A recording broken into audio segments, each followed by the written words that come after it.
My name's Julie Adams. I'm a research associate here at the Museum of Archaeology and Anthropology. I went to live in Australia for a few years and basically became really fascinated by the people and the islands and the cultures of the South Pacific. And when I came back to the UK, I really wanted to be able to continue to have that connection. So it's been a real passion for many years now. Magic stones are largely unmodified by people, and indeed that was where their power was understood to lie, in the fact that they were natural objects.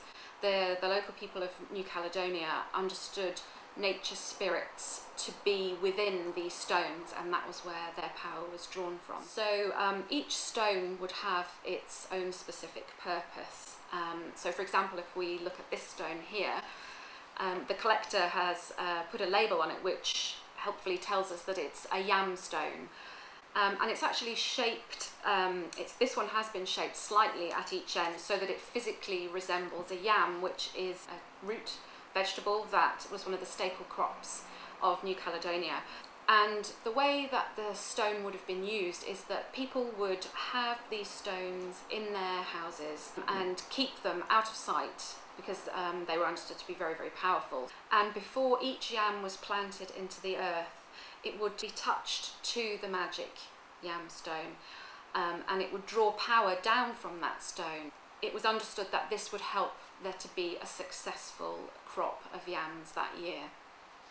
So the most common stones that we have in our collection relate to yams or to other crops like taro, or to success with hunting. But some stones are different, and these two small reddish stones that we've got here have a very specific story attached to them that the collector wrote down in his journal. And he noted that these were called the red devil stones. And basically these stones were very dangerous and very powerful. He actually collected them from a cave which contained human skulls, and when he brought them back and showed them to local people, they were very, very nervous and were slightly unwilling to talk to him about them.